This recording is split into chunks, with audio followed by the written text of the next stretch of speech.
한번 잠깐 볼까요? 그 250쪽 4번 문제 제가 숙제로 내드렸었죠. 문제를 읽어봅시다. 예, 믹스드 페이즈 클라우드, 예, 그 혼합상 구름이 아이스 크리스탈하고 리퀴드 드랍플렛을 동시에 가지고 있다. 예, 그런데 온도가 마이너스 4도고 압력은 800헥토파스칼이고, 예, 그 다음에 슈퍼 세츄레이션이 아이스에 대해서 5%고 워터에 대해서 1%다. 뭐 이러면 우리가 QV를 여기서 QV에 대한 정보를 가지고 올 수도 있을 겁니다. 근데 뭐 생각해보면은 S만 가지고 있어도 충분할 것 같고, 예, 그 다음에 아이스 크리스탈하고 드랍플렛이 디퓨저에 의해서 성장하겠죠, 당연히. 왜냐하면 5%랑 1%니까 과포화 상태니까. 예, 그 다음에 각각이 10의 마이너스 8승 g에서 시작할 거다.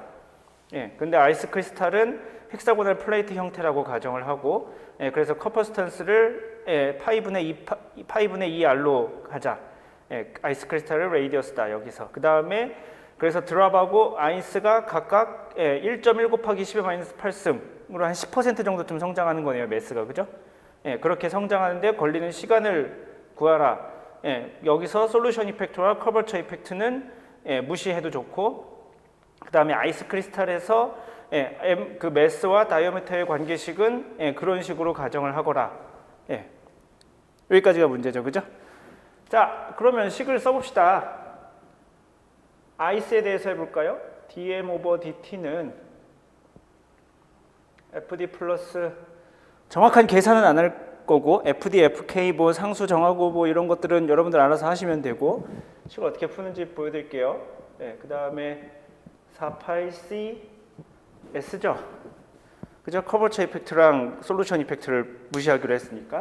자, 여기서 이제 근데 얘를 그래서 적분을 기본적으로 이걸 어떻게 해야 되는 거냐? 기본적으로 얘가 예를 들어서 t에 대한 m의 증가율을 알려준 거죠. 그죠? 시간이 지나면 m이 어떻게 증가해라는 증가율을 알려준 겁니다.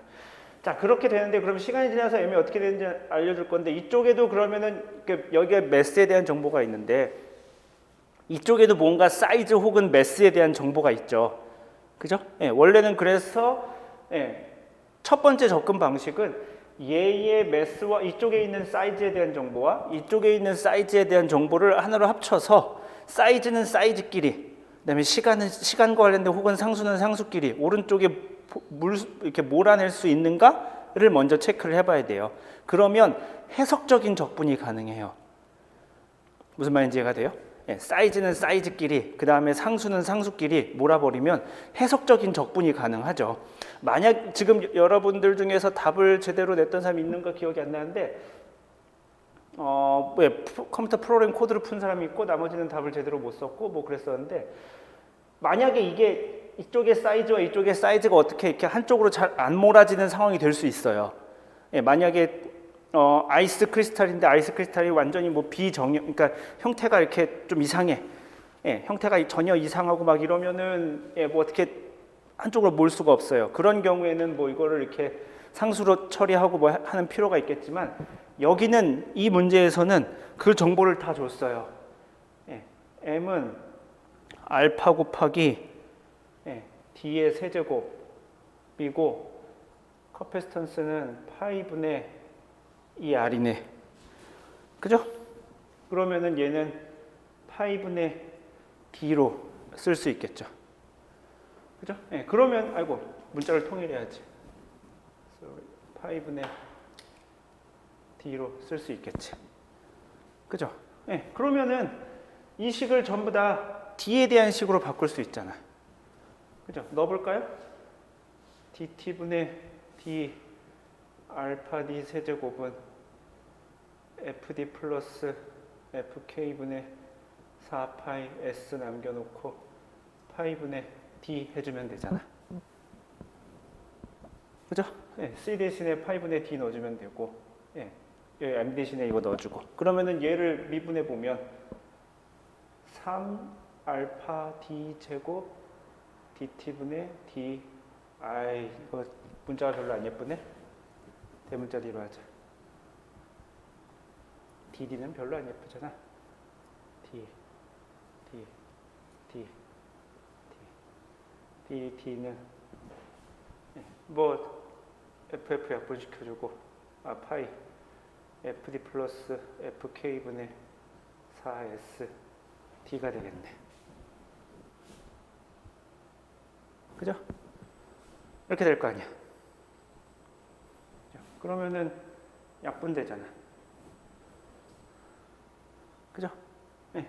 그러면은 3알파 이쪽으로 보내서 d, dd는 뭐 적당히 상수를 쓸까? 뭐 알파가 저기 가 있으니까 베타로 되겠네. 전부 다 상수네. 그죠? 여기서 베타는 3알파 fd 플러스 fk분의 4s겠네. 그렇지 않겠어요? 그죠? 3알파 나누고 4s 남았으니까 이렇게 되겠지. 이거는 우리가 지금 현재 다 계산할 수 있는 값이죠. fd 얼마인지 fk인지 우리 얼마 알고, 알파는 문제에서 주어져 있고, s 슈퍼 세츄레이션도 문제에 주어져 있고. 여기서 우리가 딱 하나 고려하지 못하는 게 뭐냐면, 얘가 응결을 하면 실제로 슈퍼 세츄레이션 값이 줄어들어야 정상이겠죠. 그리고 뭐 온도도 변하게 되고 막 이렇게 되는 건데, 그거는 우리가 고려하지 않아도 되는, 그거는 우리가 상수라고 치는 거죠. 왜 그러냐면, 이것도 왜 그러냐면, 이게 이제 감을 잡는 건데, 이렇게 지금 파티클이 이렇게 하나 정도 지금 있는 거잖아요. 상황에서.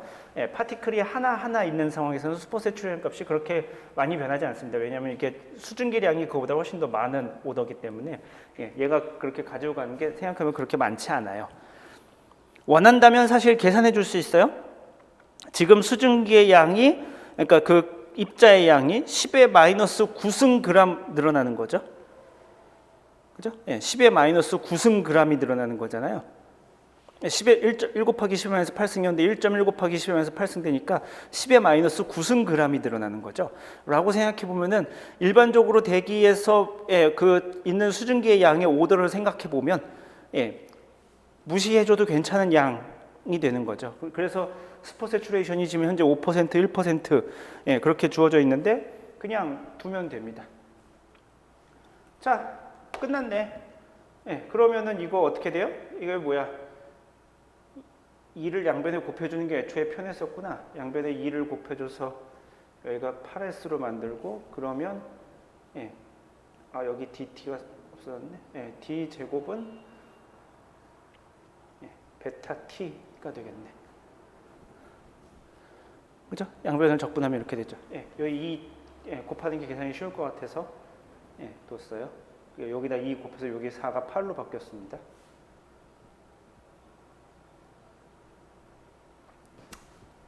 정확하게 쓰자. d제곱은 베타 t 되고, 여기가 그래서 d1, d2, t1, t2가 되겠지. 그죠? 그 다음에 d는 우리가 지금 매스로부터 계산할 수 있죠.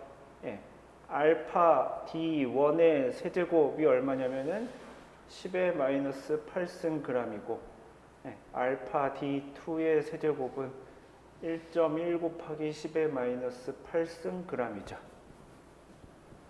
그죠? 알파는 주어져 있잖아.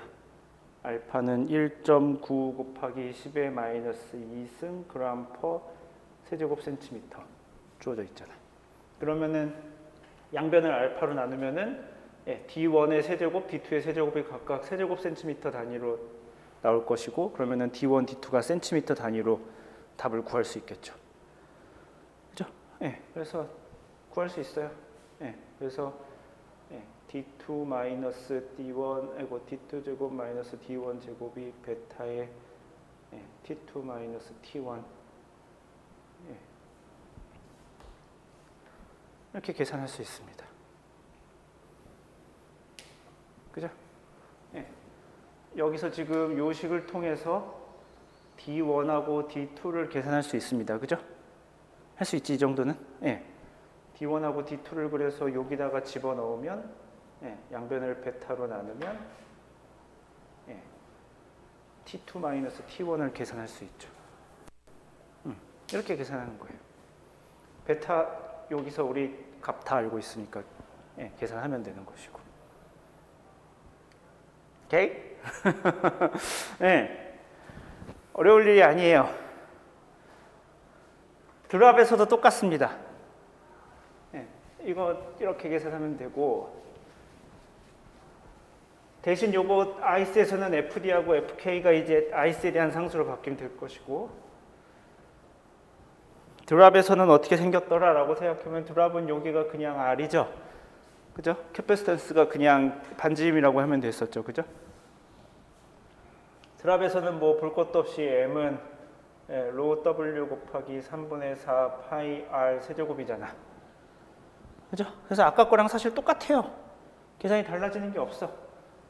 그럼 dt분의 d 로 W 3분의 4 파이 R 세제곱은 fd 플러스 fk분의 4 파이 R s. 여기서 s는 0.01이었겠지? 아까 워터에 대해서는 1%라고 했으니까.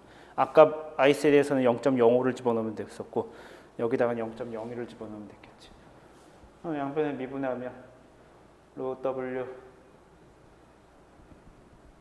3 내려오니까 4 파이 R 제곱 dtdr은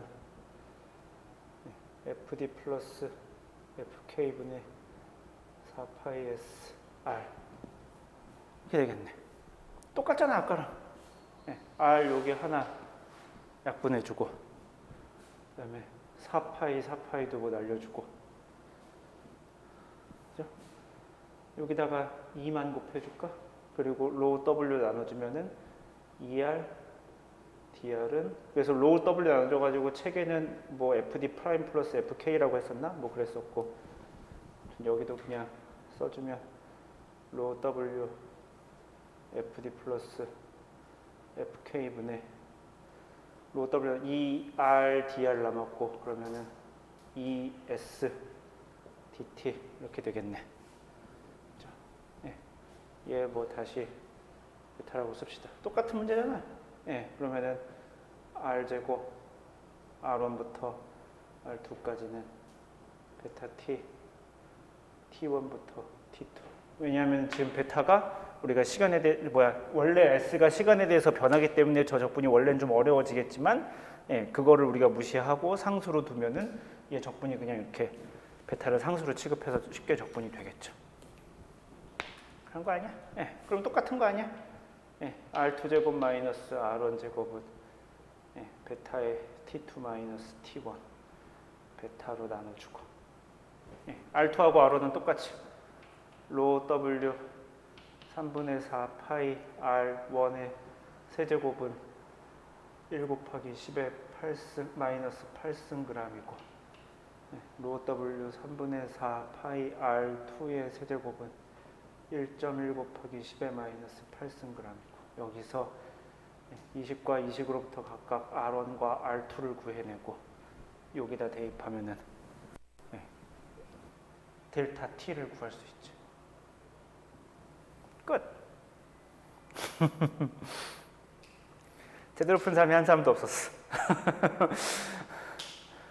이렇게 하는 거예요.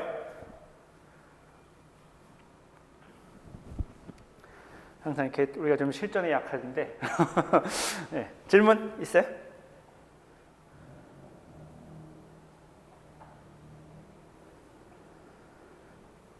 이해가 돼요? 진짜 이렇게 쉽게 이해가 될 건데 왜 아무도 못 풀었단 말이야.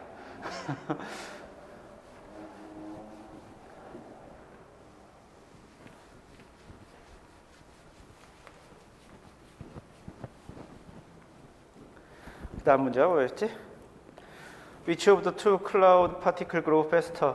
Explain the main reason for the difference in growth speed. 이거는 뭐 계산해서 답을 내면 될 것이고, 크게 두 가지 팩터가 있겠죠. 지금 결정하는 게 하나는 슈퍼 세츄레이션이 지금 5%고 1%라는 게 지금 차이가 있고, 그죠? 또 하나는 지금 커패시턴스는 그렇게 크게 차이가 없는 것 같아요. 왜냐하면 커패시턴스 역시 그냥 똑같이 크기의 1승에 비례하고 있으니까. 그것도 뭐 이거는 커패시턴스는 그렇게 큰 영향을 미치지 못할 것 같고, 매스가 원래는 헥사고널 플레이트면은 2차원이 아닌가라고 생각할 수 있는데 여기 보면 3차원이죠. 그죠? M이 D의 세제곱에 비례하잖아요. 그죠? D 제곱에 비례하는 게 아니라 D 세제곱에 비례하죠. 그렇기 때문에 아까 최종적으로 나온 식의 형태가 똑같았었죠. 그죠? 예. 그렇기 때문에 뭐 크게 그렇게 뭐가 달라지는 게 없습니다. 그래서 아마도 계산을 해보면 더 빠르게 증가하는 거는 저쪽일 가능성이 근데 이제 초기 크기에 따라서 조금 달라질 수는 있을 겁니다. 왜냐하면 이게 결국 반지름 혹은 크기에 따라서 결정되는 양이기 때문에 처음 크기가 누가 크냐 누가 작으냐에 따라서 아마 조금 달라질 수 있을 겁니다. 그래서 뭐 맞게 계산하면 되고. How the situation in the mixed phase cloud change for the supersaturation with respect to ice, but subsaturation with respect to water. 뭐 이거는 우리가 아는 이야기 아니야. 아이스에 대해서는 슈퍼세츄레이션인데 워터에 대해서는 서브스튜레이션 되어 있으면 어떻게 되는 거냐. 워터는 증발하고 아이스는 성장하고 뭐 그렇게 되겠지. 그죠? 뭐 별 이야기 아닌 거고 그 뒤에 이야기는 그렇게 어렵지 않고 앞에 계산하는 문제 좀 잘 계산해봐라 라가 관건이었었고 그 다음에 냈던 문제 GR 관계식이래. 저기 마샬 팔머 분포 이야기 했었죠. 이것도 잘 이해를 못하는 것 같은데 마샬 팔머 분포가 뭐냐면 레인 드랍이 익스포넨셜 마이너스 감마 D 이걸 이렇게 따라 익스포넨셜 분포를 따라 라고 하는 게 마샬 팔머 분포였었죠. 기억나시나요? 마샬 팔머 분포가 뭐냐면 마샬 팔머 분포가 그 드랍에 대해서 레인 드랍에 대해서 지표에서 레인 드랍에 대해서 크기 분포를 재봤더니 익스포넨셜하게 감소해. 이렇게 되는 게 마샬 팔머 분포의 이야기였었는데 거기서 그냥 익스포넨셜하게 감소해 그러면 사실 별로 그렇게 이야기가 아니었었고 거기서 중요한 이야기는 n-이 상수야. n-이 어떤 게 오더라도 이게 시츄에이션마다 달라지지 않고 n-이 상수인 것 같아 라고 이야기했던 게 첫 번째고 그 다음에 얘가 강수율에 비례해가 두 번째 키포인트였었죠. 기억나시나요?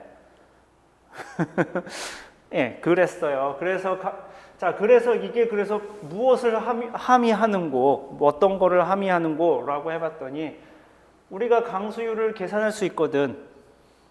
그죠? 강수율을 계산할 수 있어요. 제로부터 무한대까지 빗방울의 질량 6분의 파이 d 세제곱이죠. 6분의 파이로 온 이유는 이게 지름이기 때문에 그랬습니다. 변수가 지름으로 바뀌었기 때문에 nd 그 다음에 dd 이렇게 하면은 요게 지금 저기 빼먹었지. 속도 터미널 벨로시티 vt dd 이렇게 우리가 실제로 강수율을 우리가 사이즈 분포를 주면 크기 분포를 주면은 우리가 강수율을 알 수 있어요.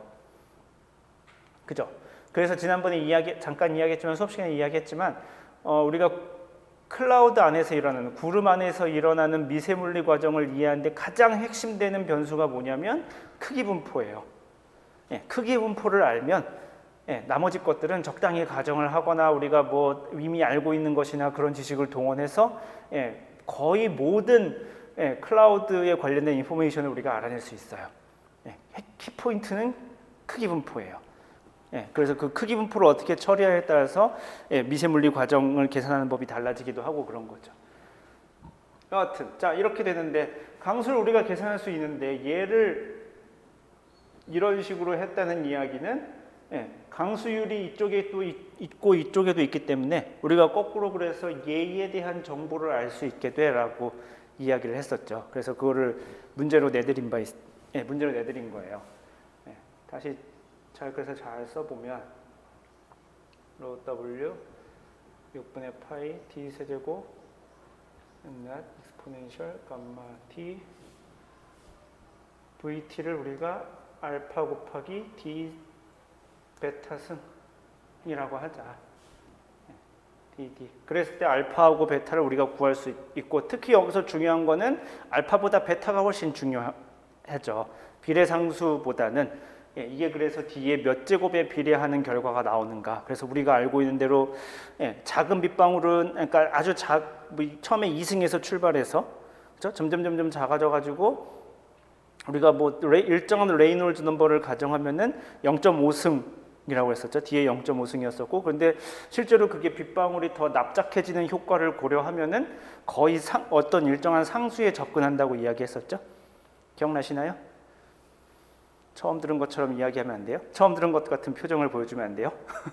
네, VT가 이게 D의 몇 제곱에 비례하는가, 네, 이것과 관련돼서 이야기를 배운 바 있고, 예, 맨 처음에 물방울이 매우 작은 클라우드리즘, 예, 한 40 마이크론 미만의 이때는 우리가 스톡스로를 적용해서 레이놀즈 넘버랑 그 다음에 드래그 코에피션트가 서로 반비례하는, 예, 그런 상황에서 이게 2승에 비례했었고, 그죠? 예, 그러다가 이게 점점 돼가지고 레이놀즈 넘버가 일정한 상황이 되면은 이게 0.5승까지 줄어들고, 예, 그런데 우리가 그 레이놀즈 넘버가 일정해라는 이야기에서 더해서 이게 실제로 빗방울이 더 커지면은, 예, 구형이 아니라 납작해지는 효과가 있어, 즉 표면이 더 넓어져, 예, 이런 효과까지 고려하면은 최근에 실험에서는 이게 거의 0에 접근하는 것이 아닌가, 즉, 예, 이게 어느 일정한 값으로 수렴하는 것 같아, 예, 라는 이야기를 한 적이 있습니다.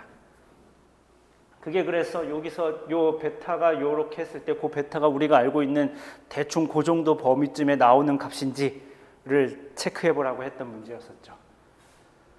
상수를 뺄까요? 네. 로우 W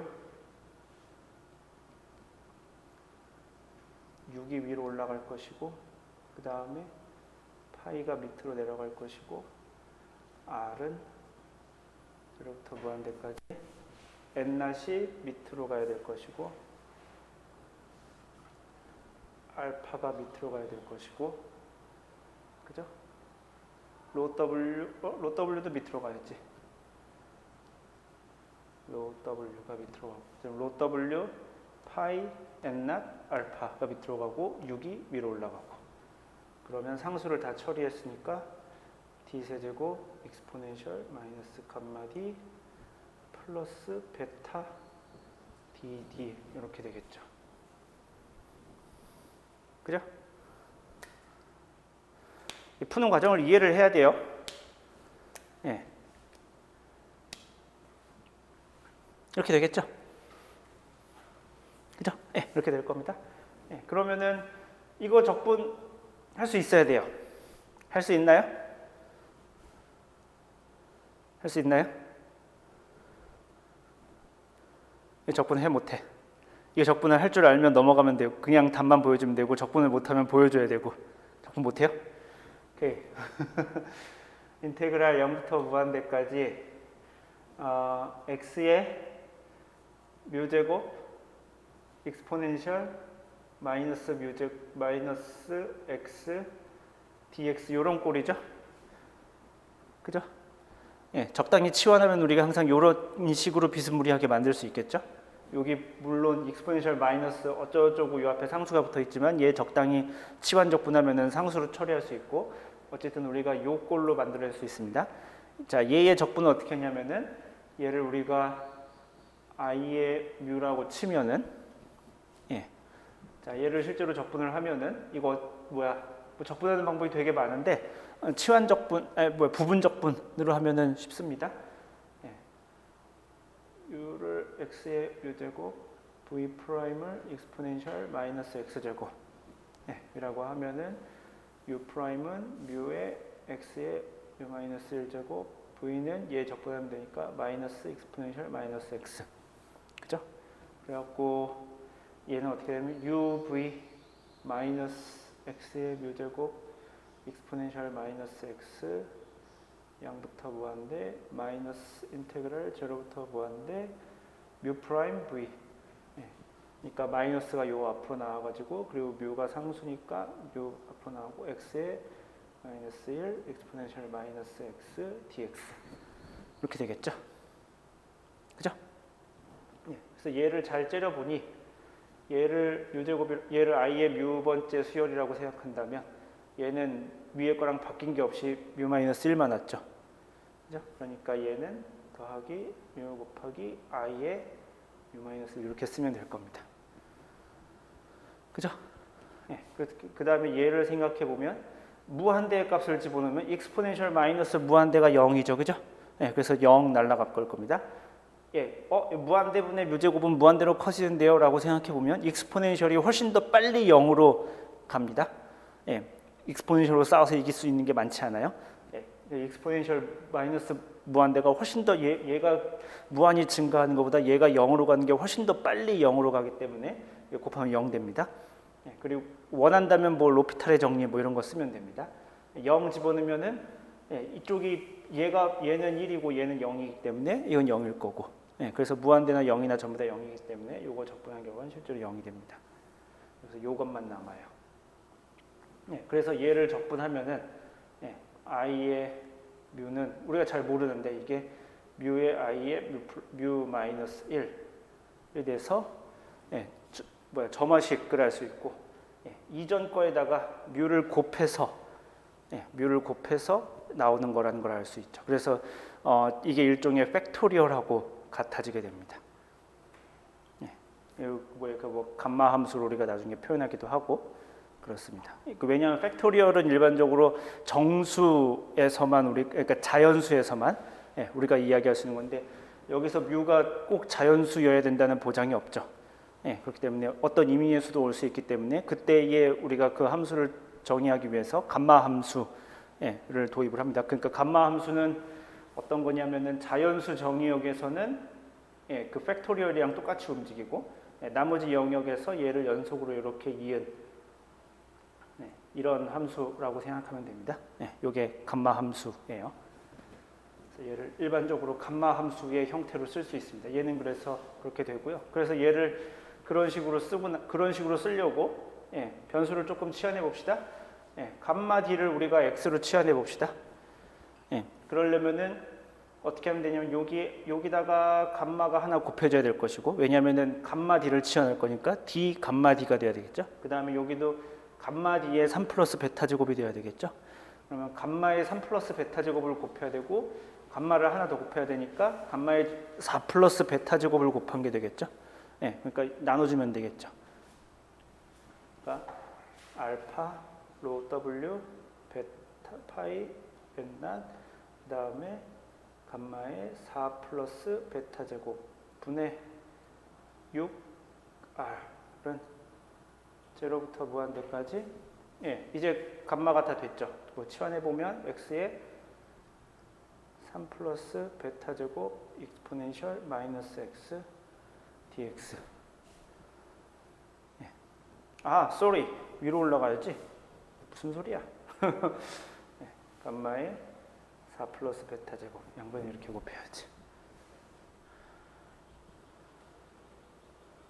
그죠? 그래서 얘 아까 배운 대로 적분하면 됩니다.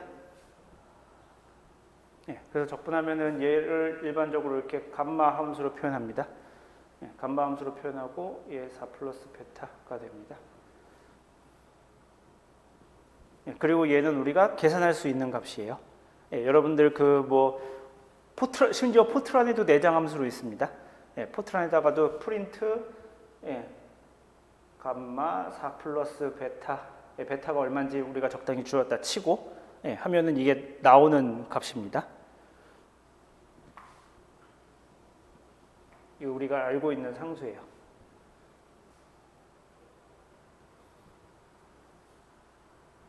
네, 이렇게 됩니다. 타구했네. 타구한 거예요.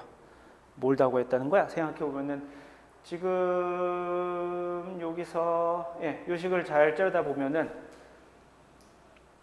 그래서 베타를 계산할 수 있어요. 요식을 가지고. 왜 그러냐면은 여기 요 감마가 R에 대한 함수여서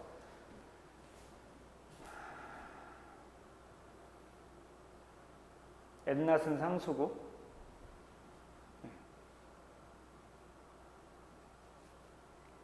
이렇게 해서 계산합니다.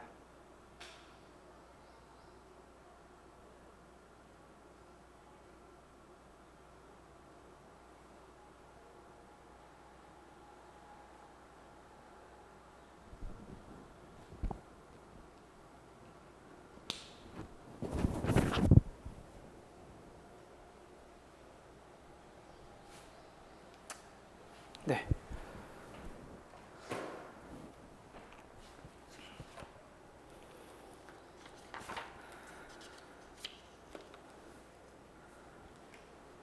뭐 조금 더 그래서 베타까지만 구해보기로 할까라고 생각해 보면 베타만 알파 상수는 나머지 채워내면 되는데 적당히 하면 되는 거고 베타만 여기서 구해보기로 한다면 어떻게 구하냐면은 여기 상수죠, 그죠? 이게 상수죠. 알파 상수고 로 W 상수일 거고 이거 상수고 얘도 상수라고 했었죠. 0.0, 뭐 0.8, 0 혹은 0.08 뭐 단위는 적당히 맞을 거고 상수 얘도 상수, 그죠? B는 6이지 이거 6이고 R은 여기서 레인레이트죠, 그죠? 그죠? 상수가 아닙니다, 그죠? 레인레이트죠. 요 감마도 레인레이트의 함수죠, 그죠? 근데 얘가 상수죠, 그죠? 그러니까 만약에 얘를 우리가 이런 식으로 바꾼다면 R 곱하기 감마의 4 플러스 베타 제곱을 쓴다면 얘 다 몰아놓을 수 있죠. 우변에다가 다 몰아놓을 수 있고 걔는 어찌됐든지 간에 상수가 되겠죠, 그죠? 그렇게 될 겁니다. 근데 요 레인레이트는 얼마였었냐면은 41 곱하기 R의 마이너스 0.21 제곱이잖아, 그죠? 그러니까 R 곱하기 41에 R의 마이너스 0.21 제곱에 4 플러스 베타가 상수가 돼야 되는 거지, 그죠? 이렇게 돼야 될 겁니다. 그러면은 뭐 이거 41에 4 플러스 베타 제곱도 어차피 상수가 될 테니까 없애버리고 나면은 R에 대한 지수성으로 남기면은 1 더하기 1 얘를 여기다 집어넣으면은 마이너스 0.84 마이너스 0.21 베타가 상수가 돼야 되겠죠, 그죠? R의 요건 1승이고 4 플러스 베타를 여기다 집어넣으면 이렇게 되겠지, 그죠? 상수니까 이거는 R의 0제곱에 비례하는 거지, 그죠? 그러니까 요 지수가 0이 나와야 됩니다, 그죠? 그래서 빼면 얼마야? 0.16인가? 0.16이 0.21 베타가 돼서 따라서 베타는 0.21분의 0.16 이런 값을 얻습니다. 얼마쯤 되냐? 0.7 얼마쯤? 147이니까 130이니까 0.76 약 이 정도쯤? 베타가 이 정도 되는 값을 얻습니다. 이해가 되시나요? 무슨 말인지? 베타를 이렇게 구해놓고 나면은 베타가 얼마인지 알았으니까 나머지 다 집어넣으면은 알파 계산하면 되겠죠. 이렇게 계산하는 겁니다. 이해가 되나요? 무슨 말인지?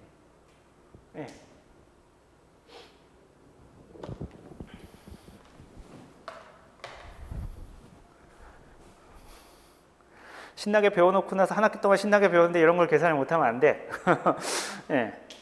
어플리케이션을 할 수 있어야지 배운 거를.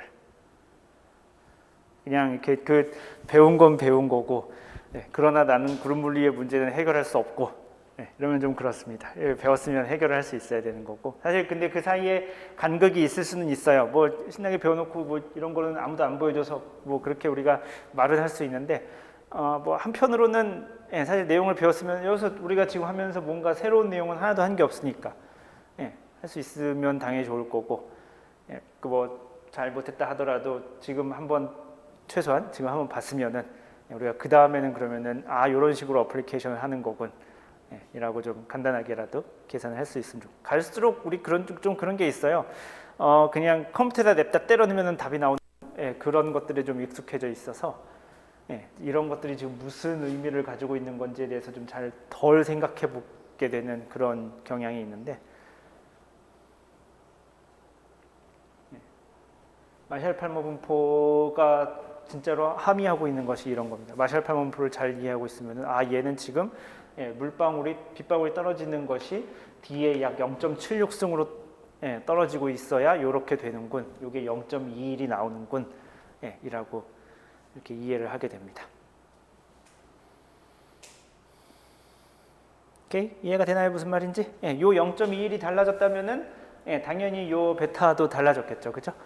예, 그럼 우리는 그렇게 이해할 수도 있지. 만약에 거꾸로 우리가 알고 있는 대로 이 베타가 만약에 0.5승이어야 돼. 0.5승이야. 예, 그러면은 이게 이 안에 있는 감마는 아래 몇 승에 비례할까? 또 이야기할 수 있겠지. 그죠? 예, 이야기할 수 있는 거예요.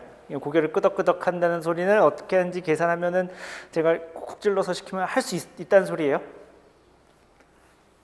진짜. 질문. 숙제를 냈는데 다들 잘 못해서.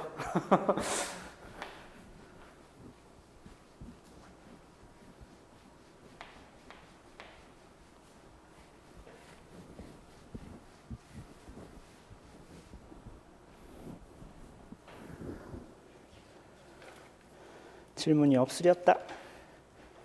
자, 그러면 우리 하던 이야기를 레이더를 이야기를 마저 지읍시다. 우리 지난 시간에 이렇게 뭐 레이더를 쏴서 뭐 산란이 된다 치자 뭐 그러면은 그게 뭐 어떻게 되고 뭐 레일레이 리즘이 어떻고 뭐 미 리즘이 어떻고 해가지고 뭐 그 그래프를 그렸던 게 기억나죠?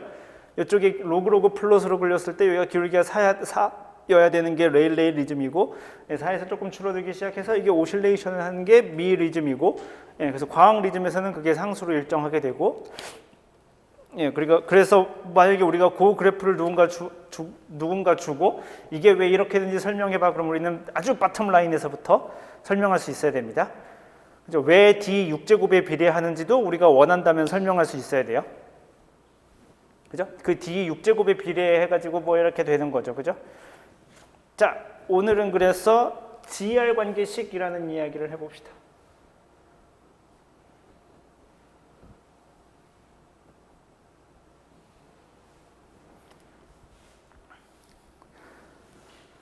자, GR 관계식이 뭐냐면은 쉽게 말해서 그런 거예요. 그 여러분들 그 뭐 기상청 사이트나 이런 데 들어가면은 레이더 이미지가 나오죠. 그죠? 레이더 이미지를 혹시 열심히 보셨다면은 거기에 혹시 단위가 뭐였는지 기억나시나요? 단위. 밀리미터 퍼 아워 였었죠. 예, 도대체 레이더로 어떻게 밀리미터 퍼 아워를 알아내지? 강수율을? 에 대한 문제입니다. 예, 도대체 어떻게 예전에는 그래서 밀리미터 퍼 아워로 안 나왔었어요. 예, 옛날에는 dBg로 나왔었습니다. 예, 옛날엔 dBg로 나왔었는데 그러니까 반사도를 직접 출력을 했었었는데 요새는 이렇게 밀리미터 퍼 아워로 바뀌었거든요. 예, 도대체 우리가 레이더로 재서 우리가 지난번에 했지만 레이더를 재서는 얘가 그 안에 물방울의 크기의 6제곱에 대한 정보를 알려준다고 했었죠. 우리가 지금 한 2시간에 걸쳐서 열심히 떠들었던 이야기인데 그래서 걔가 가면은 얘가 산란돼서 라고 제가 네 글자이면 산란이 뭔지 머릿속에 휘릭 떠올라야 돼요. 예, 그 안에 있는 물 분자가 그 플러스 마이너스가 배치가 바뀌면서 걔가 그 전자가 움직였기 때문에 거기서 전자기파가 발생을 하고 그게 돌아오는 걸 얘가 수신을 하는 거예요. 그게 산란이라고 했습니다. 그렇게 산란을 해가지고 그 산란된 정도를 측정하고 그 산란된 정도는 뭐 백스캐터링 코에피션트라는 말로 퉁칠 수도 있었고 레일레이 리즘에서는 다이폴의 뭐 세제곱에 비례하고 뭐 이러면서 결국 D의 6제곱에 비례하는 걸 우리가 이야기를 했었죠. 그죠? D의 6제곱에 비례해요. 뭐 그다음에 뭐 빔폭과 관련된 이야기 했었고 빔폭이 그러니까 요 이쪽에 거리 분해능 해가지고 요 거리 분해능 안에 들어가 있는 입자는 전부 다 한 덩어리로서 오는 거라고 해석이 된다고 그랬었죠. 뭐 그렇게 되고 우리가 이런 이야기를 했었습니다. 자, 그렇게 되는데 도대체 어떻게 우리가 그런 걸 재가지고 이 레인 레이트를 우리가 어떻게 알아낸단 말인가에 대한 이야기를 해봅시다. 자, 우리가 지난번에 레이더식에서 만약에 레일레이 리즘을 가정할 경우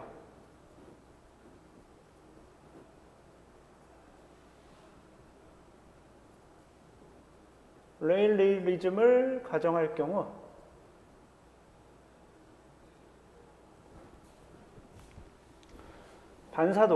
레이더 반사도는 D의 6제곱에 비례한다는 걸 우리가 이야기했었죠. 이 이야기가 반드시 들어가야 됩니다. 레일레이 리즘을 가정할 경우 레일레이 리즘이 아니면 뒤에 6제곱이 비례하지 않습니다. 예. 자, 그래서 우리가 그래서 뭘 앞에 있는 상수를 다 거두절미해버리고 g라는 변수를 정의해서 얘를 어떻게 정의하냐면 그 안에 있는 모든 물방울에 지름의 6제곱을 다 합하자. 합한 값으로 정의하자. 그 빔이 계산할 수 있는 부피가 있겠죠, 그죠? 빔폭이 이렇게 벌어졌을 거고, 그 다음에 이쪽 여기서 쏘면은 이렇게 쏘면은 여기서 이렇게 거리 분해 능에 의한 그 값이 있을 것이고, 그 다음에 그러니까 여기서 여기까지는 거리 분해 능에 의해서 결정되는 거고, 요거는 빔폭에 의해서 결정될 거고, 그죠? 어떤 콘이겠죠, 그죠? 어떤 콘에 그 정도는 될 겁니다. 근데 그 콘 안에 들어가 있는 모든 그 드랍의 지름의 6제곱을 다 합하자. 그러면 요게 그 앞에다가 요 지 앞에다가 상수만 계산하면 그게 반사도가 되겠죠. 뭐 앞에 상수가 되게 복잡했었죠. 기억나시나요? 뭐 1024 있었고, 뭐 ln2 있었고, 뭐 파이 있었고, 뭐 h 있었고, 뭐 유전율도 있었고, 뭐 되게 복잡합니다. 근데 어쨌든 그거 다 싹 다 무시하고 뒤에 6제곱만을 합하자. 그걸 우리가 반사도로 정의합니다. 자, 이걸 왜 그렇게 우리가 상수를 무시할 수 있게 되는지 이제 볼 건데, 자, 이렇게 한 다음에 어떤 기준이 되는 값, g not을 어떻게 정의하냐면 1 밀리미터 6제곱 퍼 미터 세제곱으로 정의합니다.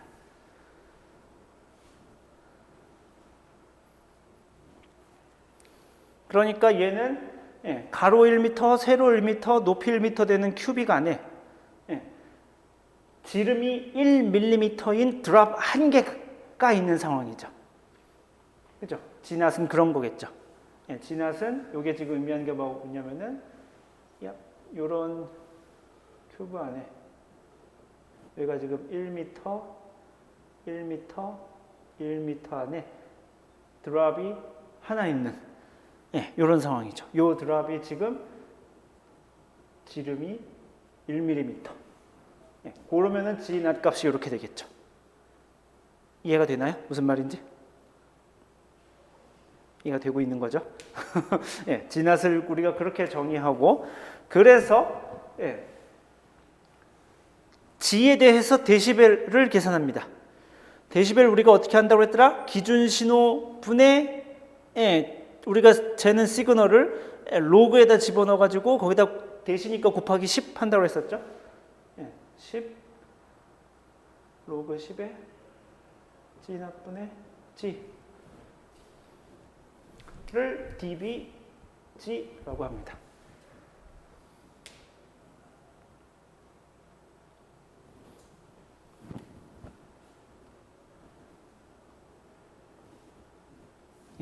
얘를 우리가 요 dBg 값을 레이더 반사도 단위로 씁니다.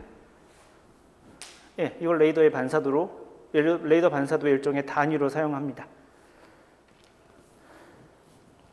요렇게 하니까 앞에 있는 상수가 무시를 해줘도 이제 되는 거죠.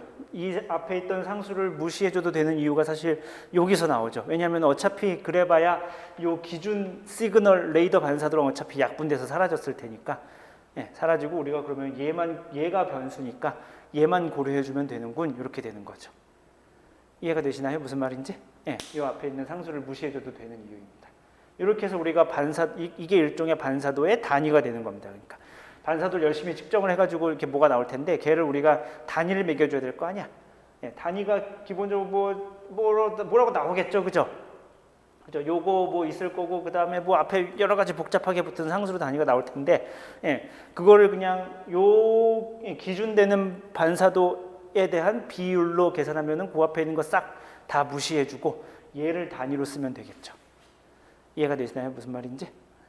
얘를 그래서 우리가 반사도의 단위가 됩니다. 우리가 그래서 레이더 반사도를 뭐 몇 데시벨, 뭐 20데시벨, 마이너스 10데시벨 뭐 이렇게 하는 것들이 요렇게 우리가 측정을 한 겁니다.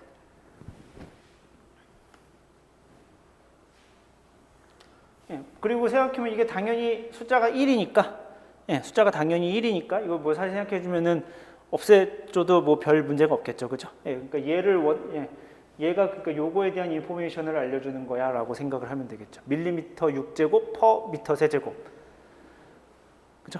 예, 이렇게 되면 될 겁니다. 자, 이걸 가지고 우리가 근데 뭘 할 수 있냐면은, 자, 반사도는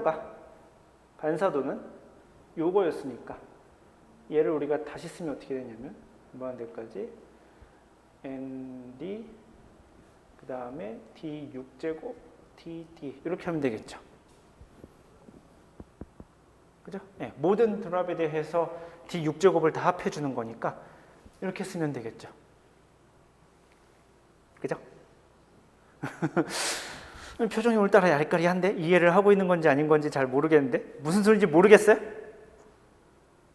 무슨 소리인지 모르겠으면 빨리 스탑을 하고 더 친절하게 설명을 해주세요라고 이야기를 해야 돼요. 안 그러면은 그냥 저는 계속 나갈 거예요. 오늘따라 표정들이 야리까리한데 이해를 하고 있어요 지금? 진짜? 표정만 이상한 거죠 그러면?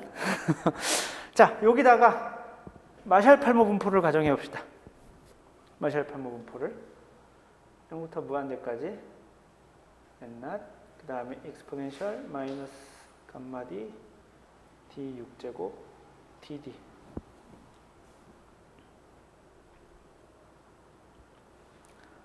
를 가정하면 우리 이거 적분할 수 있죠? 그죠? 예, 좀 아까 했던 그 감마 함수 적분하고 똑같은 이야기가 됩니다. 예, 그러면 어떻게 되냐면 감마의 7제곱분의 n0 그 다음에 6 팩토리얼이 됩니다. 6 팩토리얼은 이 감마의 7이랑 똑같습니다.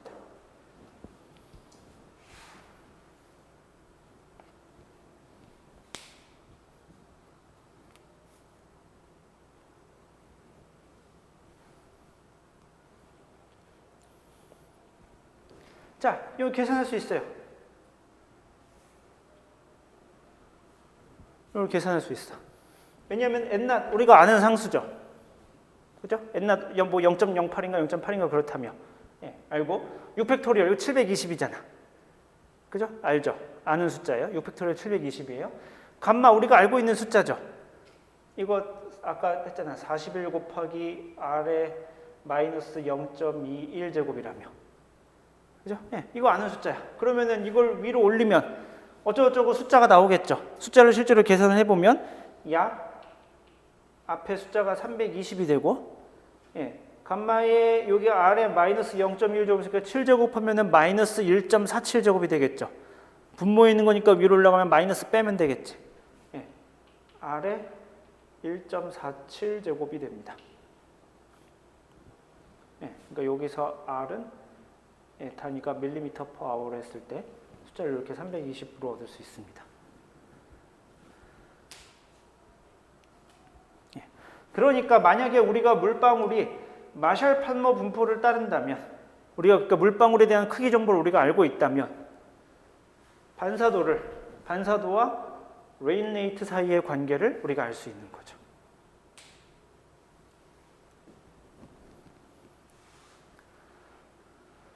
그죠? 예, 그러니까 우리가 레이더를 측정을 해서 반사도가 나왔어. 예, 반사도가 얼마가 나와. 그걸 우리가 G값으로 바꿔서 원래 반사도는 얘기했지만 원래 반사도는 이게 G값이 아니죠, 그죠? 원래는 이게 G가 아닌 건데, 예, 그 앞에 무지무지 복잡하게 붙어 있는 상수가 있는데, 예, 걔네들을 이렇게 적당히 다 약분을 취해서 어차피 항상 일정한 상수니까, 예, 우리가 요 G값을 계산할 수 있는데 D 6제곱에 대한 정보를 알아내는 거예요. 말하자면은 얘를 알아내면 우리가 얘가 마샬 팔모 분포를 따른다고 가정할 경우 레인 레이트를 우리가 추정해낼 수 있는 거죠. 그죠? 예, 할 수 있잖아요. 이거 나누기 320에서 1.47분의 1 승하면 될 거 아니야. 그죠? 예, 알아낼 수 있습니다. 예, 요런 식들을 우리 그래서 요렇게 나타나는 식을 예, 여기 지금 얘를 예, 다시 써보면 그래서 G가 320 곱하기 R의 1.47제곱 요런 형태로 해서 G가 알파 곱하기 R의 베타 제곱 요런 형태로 쓰는 요런 식들을 우리가 GR 관계식이라고 부릅니다.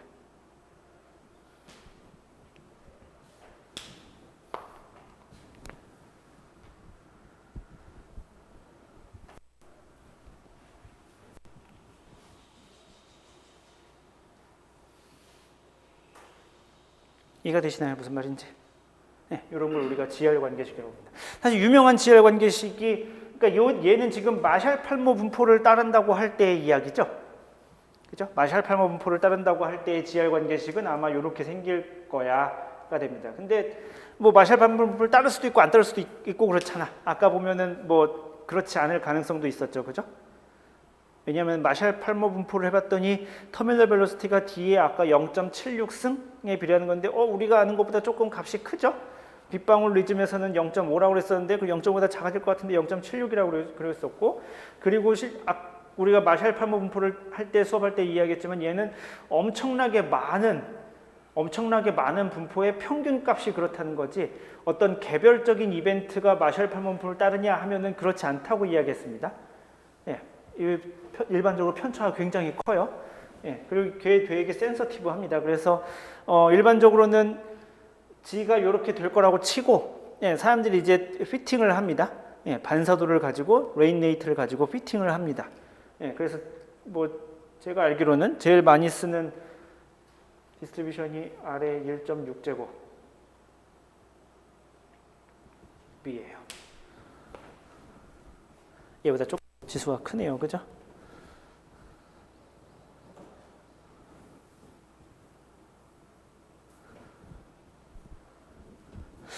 그래서 그 뭐 찾아보면은 뭐 이게 대류운이냐 뭐 층상운이냐, 예, 그러니까 대류운에서 오는 비냐 층상운에서 오는 비냐 뭐 이런 거에 따라서, 예, 뭐 GR 관계식을, 예, 뭐 조금씩 다르게 쓰기도 하고 그렇습니다. 근데 우리는 이제 학술적으로 우리가 무언가 배우는 이야기니까 조금 생각을 해보면 여기까지는 다 이해가 됐나요? 여기까지 다 이해가 잘 되고 있나요? 이해가 된다고 치면, 자, 생각을 해봅시다. 생각이라는 걸 해봅시다. 기본적으로 G는 이렇게 구하는 거는 이거는 뭐 의심의 여지가 없죠. 그죠? 레일레이 리즘이라는 것만 가정하면, 그죠? 레일레이 리즘이라는 것만 가정하면 얘는 별로 뭐 의심의 여지가 없습니다. 그죠? 그 다음에 우리가 실제로 레인 레이트는 우리가 실제로 어떻게 계산해야 되냐면은 알죠? 아까 열심히 썼잖아. 뭐 0부터 무한대까지 로 W 6분의 파이 D의 세제곱 ND 그 다음에 알파의 D의 베타 제곱 DD 이렇게 하면 되겠죠. 그죠? 이게 원래 레인 레이트의 이야기죠. 그래서 이거 열심히 적분할 수 있었잖아. 그죠? 적분할 수 있죠. 6분의 로 W 파이 놓고 그 다음에 0부터 무한대까지 D 세제곱 ND의 베타 제곱 그 다음에 알파가 나올 거고 DD 이렇게 하면 되겠죠. 그죠? 그러니까 레인 레이트는 기본적으로 이걸 우리가 사이즈 디스트리뷰션에 무언가를 곱해가지고 우리가 하는 걸 우리가 모먼트라고 부릅니다. 네, 모먼트가 뭐냐면 여러분들 모먼트라는 이야기를 단어를 뭐 많이 봤었죠, 그죠? 사이즈 디스트리뷰션 전체에 해당하는 어떤 특정한 물리량 뭐 이런 인데요. 이거 기본적으로 해서 뭐냐면 사이즈 디스트리뷰션이 뭐 fx 이런 식으로 주었다 칩시다. 어떤 확률 분포가 fx로 주었다 칩시다. 여기다가 x의 알파 제곱을 곱해갖고 적분하는 거. 가능한 범위는 뭐 마이너스 무한대부터 플러스 무한대까지 다 치면은, 예, 얘를 우리가 알파 모먼트라고 부릅니다. 예, 알파스 모먼트라고 부릅니다. 그러니까 요게 만약에 0이면 제로스 모먼트, 요게 1이면 퍼스트 모먼트, 2면은 세컨드 모먼트, 3이면 서드 모먼트 이런 식으로. 요게 모먼트의 정의거든요. 어떤 확률 분포가 있을 때 이 확률 분포에다가 요 값을 곱해서 이렇게 계산하는 걸 우리가 모먼트라고 부릅니다. 그래서 쓱 보면 아시겠지만 제로스 모먼트는 이게 잘 노멀라이제이션 됐다는 전제 하에 1이 돼야 되겠죠. 확률 분포니까. 그죠? 확률 분포니까 다 적분하면 1 나와야 될 거 아니야. 예, 노멀라이제이션 잘 됐으면. 그래서 제로스 모먼트는 이게 1이 돼야 될 것이고, 퍼스트 모먼트는 평균이죠. 그죠? 퍼스트 모먼트는 평균 값입니다. 세컨드 모먼트는 뭘까요? 세컨 모먼트는 이 확률 분포의 width하고 연관이 있습니다. 이거 세컨 2 곱하면 뭐 계산할 때 썼냐면은 분산 계산할 때 썼었죠. 그죠? 분산 계산할 때 제곱 계산해 가지고 뭐 이렇게 평균의 제곱 빼고 뭐 이랬었잖아요. 예, 제곱은 분산하고 연관이 있습니다. 그래서 분산은 요 확률 분포로 그러면 이게 폭이 얼마나 넓으냐 좁으냐로 이야기하기 때문에 이게 세컨 모먼트는 예, 그 분산 혹은 요 디스트리뷰션의 width하고 연관이 있고 서드 모먼트 잘 안 쓸 가능성이 매우 높죠. 사실 되게 통계적으로 되게 중요한 값인데 이 서드 모먼트는 스큐니스라는 거랑 연관이 있어요. 예, 확률 분포가 이렇게 있을 때 얘가 이렇게 기울어져 이렇게 혹은 이렇게 기울어질 수 있거든. 무슨 말이냐면 확률 분포가 이렇게 예쁘게 대칭일 수도 있지만 이쪽으로 이렇게 긴 꼬리를 가질 수도 있고 거꾸로 이렇게 될 수도 있고 예, 요거를 요렇게 된 건가 이렇게 된 거 이렇게 된 거 알려주는 값이 스큐니스고 그 스큐니스는 이 서드 모먼트랑 연관이 되어 있습니다. 그러니까 x의 3제곱 해가지고 적분해서 나온 값을 적당히 처리하면은 우리가 요렇게 된 걸 우리가 측정할 수 있어요. 아무튼 요걸 우리가 모먼트라고 부르는데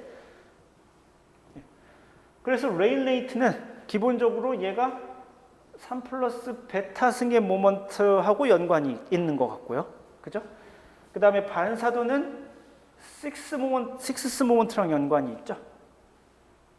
그죠? 네, 6스 모먼트라고 연관이 있습니다. 그래서 만약에 얘하고 무슨 연관이 있다고 한다면 예, 무슨 연관이 있다고 한다면 여기서 그 연관을 결정짓는 중요한 팩터가 뭘까요? 베타겠죠. 그죠? 요 베타가 예, G와 R과의 어떤 연관성을 결정짓겠죠. 무슨 말인지 이해가 되나요? 예. 요 베타가 결정이 되면은 G가 R의 몇 제곱에 비례할지 뭐 이런 것들을 우리가 알아낼 수 있죠. 예. 그래서 again 우리가 보면은 예, 그 입자의 터미널 벨로시티를 우리가 예, 잘 추정하는 것이 얘네들을 결정짓는데 예, 중요한 요소가 되고 또 한편 근데 거꾸로 프랙티컬하게는 거꾸로 어떻게 되냐면은 거꾸로 우리가 왜냐하면 G는 레이더에서 나오는 값이고 그죠? R도 우리가 그 밑에다가 우리가 강수 뭐 우량계 갖다 대면 측정할 수 있는 값이죠. 그죠? 예, G도 알고 우리가 R도 측정하려면 할 수 있어.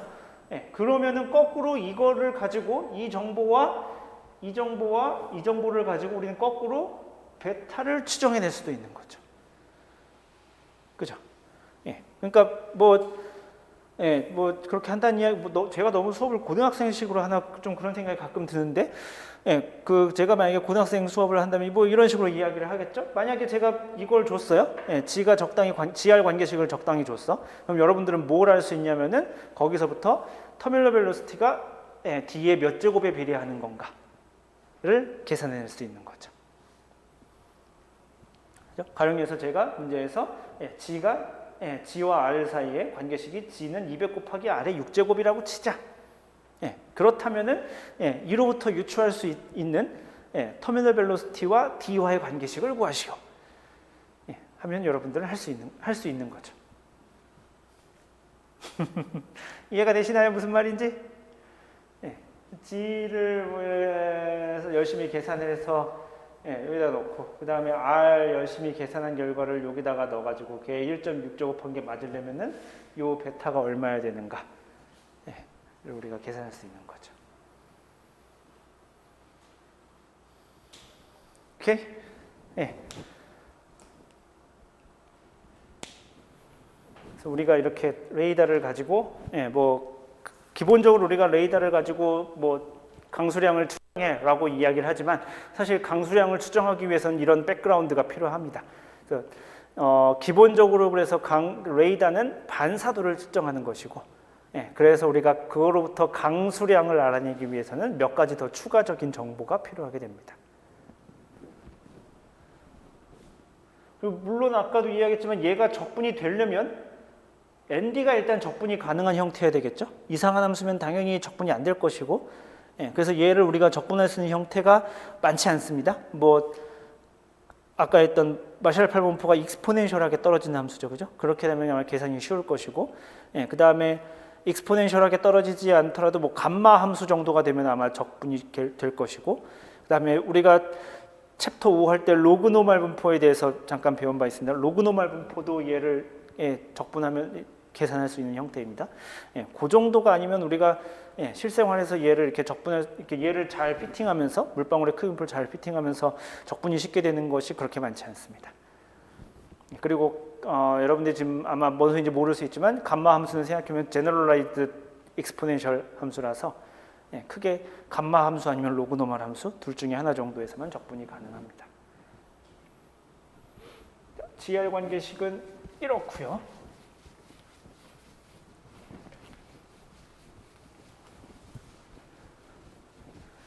오늘 레이더를 끝내고 싶은데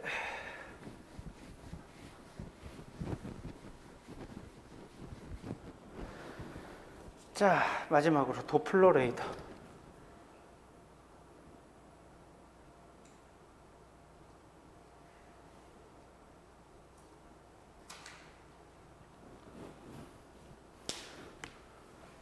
자, 도플러 효과라는 게 있습니다. 도플러 이펙트.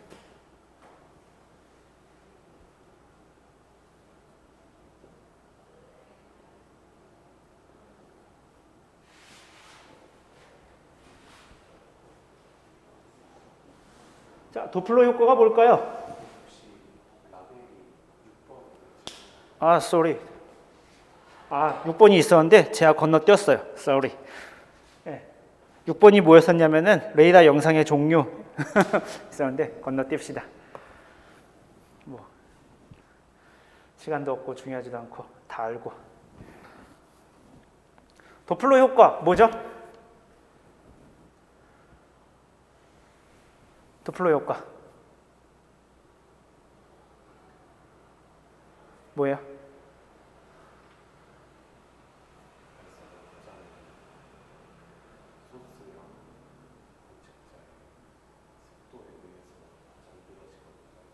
속도에 의해서 늘어나거나 줄어들거나 그렇죠. 그 리시버나 받는 이나 혹은 소스가 웨이브를 방출하는데 움직이면서 방출하는 경우에서는 이 느끼는 파의 진동수가 바뀌는 효과를 우리가 도플러 효과라고 부릅니다. source source source 혹은 리시버가 움직일 때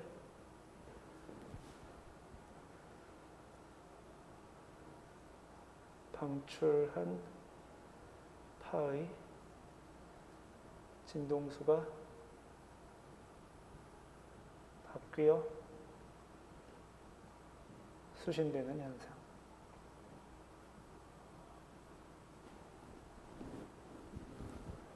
을 우리가 도플러 효과라고 합니다. 우리 몹시 자주 알죠? 앰뷸런스. 앰뷸런스가 다가올 때는 소리가 높은 소리가 들렸다가 나를 지나가는 순간 음이 낮아서 들리죠. 그죠? 그렇게 됩니다. 그래서 일종의 거기서 되게 불연속적인 현상이 일어나죠. 그게 소리가 결코 작고 크고의 문제가 아니라는 거는 여러분들이 경험상 알고 있을 겁니다. 소리가 작고 크고의 문제가 아니죠. 소리가 높아졌다가 음이 높아졌다가 음이 낮아지죠. 소리가 작고 크고의 문제가 아닙니다. 그렇게 되고 그리고 뭐 여러분들 많이 들어봤겠지만 그 우주에 있는 별들에서 오는 빛이 적색 편의 현상을 일으켜 뭐 이런 거 레드시프트 이런 얘기 어디서 들어봤었죠? 들어봤나? 그런 이야기 있습니다. 그래서 그걸 가지고 별들이 이상하게 왜 모두 다 적색 편의를 일으키는가? 이 별들이 전부 다 우리에게서부터 멀어지고 있구나. 근데 왜 우리는 우주의 중심이 아닌데 왜 얘네들이 전부 다 멀어질까? 그래서 이게 지금 현재 우주라는 공간이 점점 팽창되고 있는 거구나. 를 알아내는데 사용했던 그 도플러 효과입니다. 그래서 내가 쟤하고 내가 리시버일 때 나랑 쟤랑 서로 가까워지고 있으면 진동수가 높아지죠. 그죠?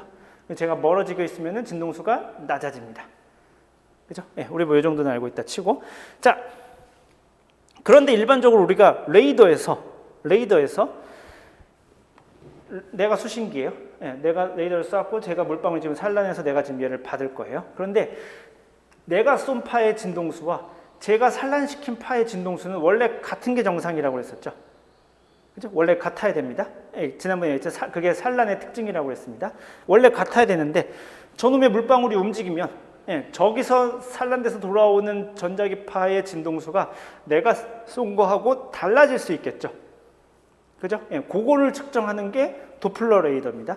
나는 얼마짜리 진동수를 쐈는데 쟤는 얼마짜리 진동수의 빛을 방출해. 나는 예를 들어서 뭐 S밴드라고 하면은 5.6cm가 얼마였었지 대충? 5GHz인가? 뭐 대충 그 정도, 뭐 제가 알고 있는 주파수로 합시다. K밴드가 24GHz인데 24GHz짜리 전자기파를 방출했는데 제가 가지고 오는 거는 뭐 예를 들면 24.2GHz야. 그럼 진동수가 올라간 거죠. 그러면은 그로부터 알 수 있는 게 뭐냐면 저 물방울이 지금 나랑 가까워져 오고 있는 거군 이라는 걸 알 수 있는 거죠. 이게 도플러 효과를 측정하는 겁니다. 그래서 우리가 도플러 효과를 더 알 수 있는 것이 뭐냐면은 레이더를 측정할 경우, 레이더에서 측정할 경우에 우리가 뭘 할 수 있냐면은 시선 속도를 측정할 수 있게 됩니다.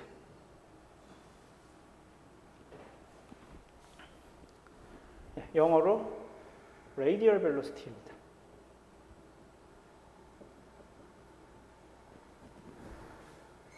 그러니까 그 물방울, 실제로 물방울의 속도를 알아낼 수 있다는 게 아니라 그 물방울이 나한테 얼마나 가깝게 오고 있느냐 혹은 멀어지고 있느냐를 측정하는 겁니다.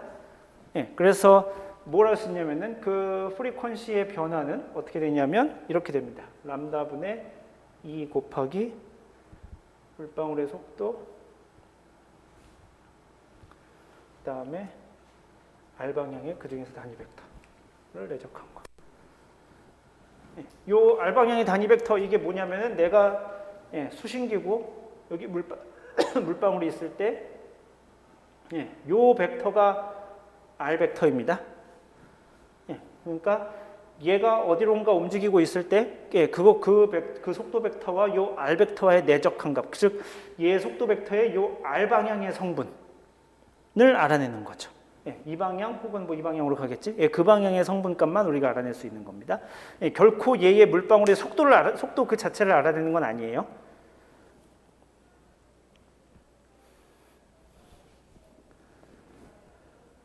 그죠?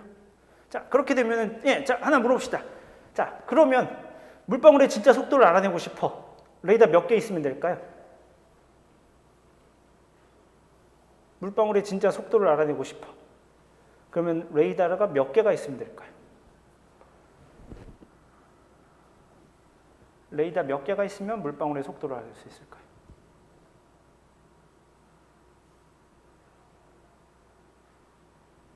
질문이 뭔지는 알겠죠? 그죠? 우리가 알아내는 건 요 물방울이 움직이는 것의 얘 레알 속도를 아는 게 아니라 요 레이더로부터 가까워지는 방향 혹은 멀어지는 방향, 요 R 방향으로의 속도만 우리가 알 뿐입니다. 그래서 우리가 그걸 시선 속도 혹은 radial velocity라고 불러요. 극단적으로 말해서 얘가 이렇게 움직이면은 이 직각이면은 내적한 게 0이죠, 그죠? 그러니까 얘는 움직여도 움직이지 않게 되는 겁니다. 레이더에서 도플러 효과가 일어나지 않는 거예요, 그러니까. 도플러 효과가 일어나지 않아요, 직각 방향으로 움직일 때에는. 자, 그러면 얘의 진짜 속도를 알아내기 위해서는 레이더 몇 개가 필요할까요? 그렇죠, 3개. 왜냐? 왜 3개일까요?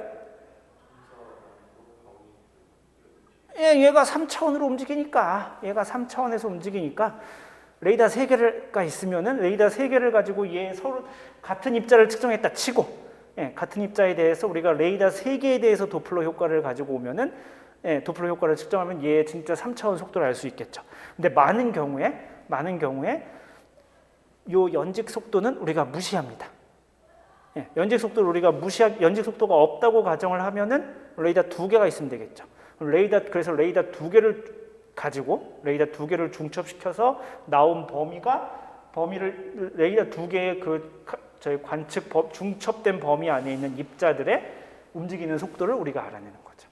그리고 가정을 합니다. 걔가 대기의 바람과 똑같이 움직일 것이다. 그러할까? 꼭 그렇지는 않겠죠.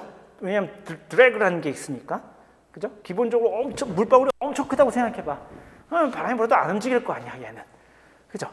마찰이 있으니까, 드래그가 있으니까 안 움직이겠죠. 근데 어마어마하게 작아서 그 드래그가 없다고 가정을 하면 얘가 기류가 움직이는 대로 물방울이 움직일 거야 라고 가정을 하면은 우리가 그러면은 그 기류의 속도를 알아낼 수 있겠죠.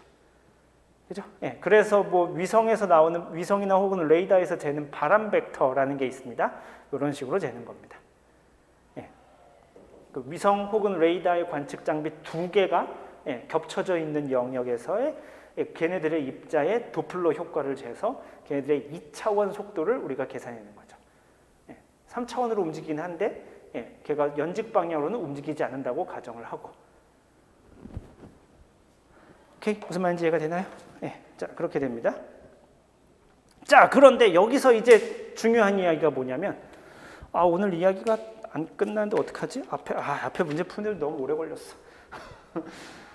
자, 여기서 실제로 무슨 문제가 일어나냐면은, 자, 내가 예를 들어서 웨이브가 이런 식으로 방출했다 쳐요. 이런 식으로 방출했어. 그러면은, 그러니까 얘가 지금 산란된 웨이브예요. 내가 관측을 레이더 수신기에서 관측을 하겠죠, 그죠? 그죠? 원래 관측을 할 거예요. 근데 나는 얼마짜리로 방출했는지 알죠? 그죠? 예를 들면 24GHz로 방출했으면 얘가 들어올 곳도 24GHz라고 내가 가정을 할 수 있죠. 그죠? 그러면은 이렇게 우리가 측정을 할 거 아니야. 그죠? 자, 그런데 얘가 변했어. 그러면은 내가 그 다음에 측정한 범위가 가려져서 여기쯤에 오는 거죠. 위상을 여기 있는 위상을 재는 거지. 그 다음에는 여기 있는 위상을 재게 되겠지. 그죠? 파가 줄어들었으니까. 그 다음에는 예를 들어서 여기 있는 위상이 재지게 되겠지. 그죠? 이렇게 되게 되겠죠. 자, 여기서 중요한 사실이 뭐냐면은 내가 예를 들어서 이니셜 게스한 거랑 이니셜 게스가 여기죠. 그죠? 초반에 내가 맨 처음에 게스한 포인트가 여기잖아. 그런데 실제로 오는 위상은 여기 거의 위상이 오는 거죠. 그죠? 도플러 효과에 의해서 내가 게스한 위상은 여기인데 여기 께 오는 거잖아. 자, 그런데 여기 께 와서 레이더가 빛이 이렇게 오고 있어라고 지금 이렇게 그림으로써 얘가 지금 실제로 몇 기가헤르츠짜리 빛이 들어오는 거고, 그래서 진동수가 얼마가 변했기 때문에 얘의 진동수가 얼마가 델타 F가 얼마가 변했기 때문에 요 시선 속도가 얼마야라고 이제 추정을 해내는 겁니다. 그럼으로써 우리가 시선 속도를 알아내는 건데, 자, 문제는 얘가 진짜 웨이브가 이렇게 생겨야만 이렇게 되는 걸까? 아닐 수 있습니다. 얘가 왜냐하면 엄청 빨라서 예를 들면은 이렇게 될 수도 있었잖아. 그죠? 여기 한 줄기가 더 들어왔을 수도 있잖아. 혹은 한 줄기가 더 들어오는 건 극단적인가? 아무튼 요렇게 될 수도 있었을 거고, 그죠? 여기 내가 여기가 여기라고 가정했는데 이게 실제로는 이게 들어왔다, 이게 들어온 거라든지 이게 알아내기가 쉽지가 않죠, 그죠?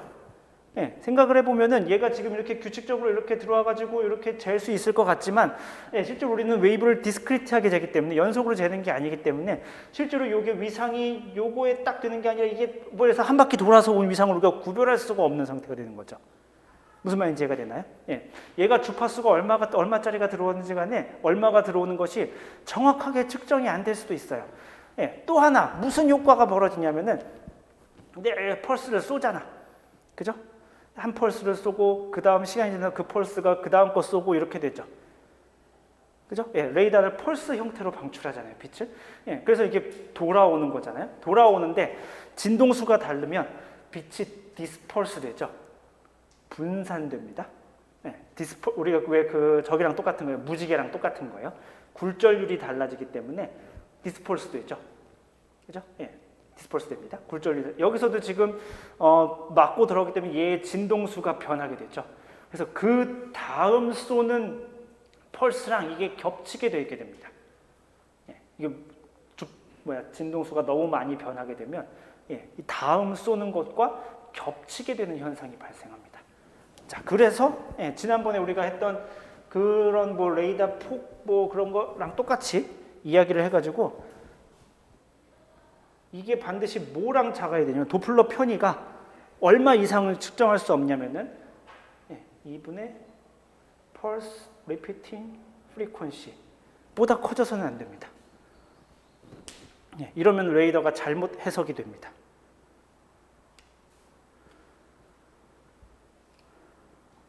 자, 그러면 얘를 근데 델타 F가 얘에 비례한다고 했으니까 한번 넣어봅시다. 람다분의 2, 그 다음에 얘를 하나로 줄여서 시선 속도를 VR이라고 합시다. 이게 2분의 PRF가 될 것이고, VR은 그래서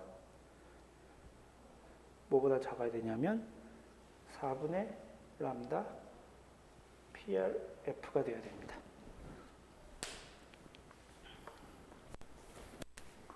그래서 얘가 그 레이더가 측정할 수 있는 맥시멈 시선 속도가 됩니다. 저거 이상으로 시선 속도가 가게 되면은 얘는 자동으로 어떻게 해석하냐면은 반대쪽 VR로 넘기게 돼요. 그러니까 예를 들어서 이렇게 계산하는 게 이게 만약에 얘가 10이다라고 하면은 이게 마이너스 10부터 10까지를 측정할 수 있다는 뜻이거든요. 얘가 10이면은. 근데 만약에 얘가 실제로 10.1로 움직여. 그럼 무슨 일이 벌어지냐면 레이더에 해석할 때는 여기 반대쪽으로 넘겨서 이게 마이너스 9.9로 해석이 되는 겁니다. 그러니까 반대쪽 방향으로 가는 웨이브로 해석이 됩니다. 이걸 우리가 이제 접힘 현상이라고 불러요. 이렇게 얘를 이렇게 접는 거예요. 이렇게 접히는 거가 되는 거고. 아니다. 10.1이 9.9였나? 좀 헷갈리는데 10.1이 제가 이거 다음번에 알아보든가 그럴게요. 9.9 아니면 마이너스 9.9예요. 확실하지 않은데 뭐 아무튼 이게 느낌의 접힌 게 이렇게 접었던 것 같은데 아무튼 그걸 뭐 접힘 효과 혹은 알리아싱 이펙트라고 부르게 됩니다. 그래서 속도가 제대로 측정이 안 되고 제대로 측정이 되는 속도의 맥시멈을 우리가 이렇게 계산해낼 수 있습니다. 얘를 우리가 뭐라고 부르냐면은 나이키스트 벨로시티라고 부릅니다.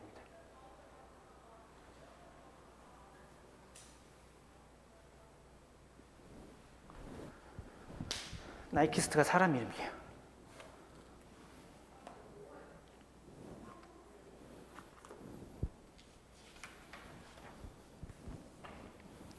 자, 그런데 우리가 옛날에 이제 지난주 요맘때쯤에 PRF가 들어간 어떤 식을 본 적이 있습니다. PRF가 들어갔던 식을 본 적이 있어요. 이게 얼마나 자주 쏘느냐에 대한 식이 뭐랑 연관이 돼 있었냐면은 최대 탐지거리랑 연관이 돼 있었죠. 그죠? 이게 얼마나 자주 쏘느냐가 내가 예를 들어서 아주 뜨문딱 쏘면은 되게 멀리까지 볼 수 있었죠. 왜냐면 내가 아주 자주 쏘는 게 안 됐었어요. 왜냐면은 쏘고 나서 그게 돌아와야 내가 그 다음 걸 쏘는 거였었죠. 그죠? 내가 처음 쏜 게 돌아오고 나서야 그 다음 걸 쏴야지. 그렇지 않으면은 쏘기 전에 내가 쏴버리면은 이 돌아온 게 내가 첫 번째 쏜 게 온 건지 두 번째 쏜 게 온 건지 구별할 수 없다고 그랬었죠. 그죠? 내가 너무 자주 쏠 수 없습니다. 그 최대 탐지 거리는 그래서 얘에 반비례했었죠. 프리퀀시에. 그죠? 기억이 나는지 모르겠지만 Rmax는 어떻게 됐었냐면은 2 곱하기 PRF분의 C였습니다. 이게 앞에 노트에 있던 식이에요. 최대 탐지 거리는 내가 너무 자주 쏠 수가 없었어. 얘에 걸리는 거였었거든요. 자, 하나는 PRF에 반비례하고 하나는 PRF에 비례하네. 그죠? 무슨 말인지 이해가 되나요? 그러니까 PRF를 펄스 리피팅 프리퀀시를 늘릴 수도 없고 줄일 수도 없는 거죠. 예를 들어서 얘를 늘리면 값을 늘리면 그러니까 즉 단위 시간 동안 그러니까 펄스를 되게 자주 쏘면은 우리가 그때 이득이 있다고 했었죠. 그 신호가 좀 더 클리어해진다고 했었죠. 자주 쏘게 되면 신호가 클리어진다고 했습니다. 덧붙여서 얘를 자주 쏘면은 나이키스트 벨로시티가 증가합니다. 그러니까 최대로 얘가 측정할 수 있는 도플러 효과에서 측정할 수 있는 그 해석할 수 있는 시선 속도가 더 커지는 거예요. 그런데 걔를 자주 쏘면은 최대 탐지 거리가 줄어드는 거죠. 그죠? 반대로 최대 탐지 거리를 늘리고 싶어서 얘를 줄이면 최대 측정할 수 있는 시선 속도가 줄어드는 거죠. 그죠? 그 말은즉슨 얘가 뭔가 속도가 측정이 되는데 얘가 진짜 속도인지 알리아스 된 속도인지 모르는 얘기가 되는 거죠. 무슨 얘기인지 이해가 되시나요? 그래서 굳이식으로 한 번 더 쓰면은 R max하고 곱하기 VR을 하면은 얘가 상수가 돼 버리죠. 그죠? 얘가 상수가 돼 버립니다. 그러면 PRF가 약분이 되니까 8분의 C 람다가 되죠. 뭐 정확히 말하면 VR max가 되겠지만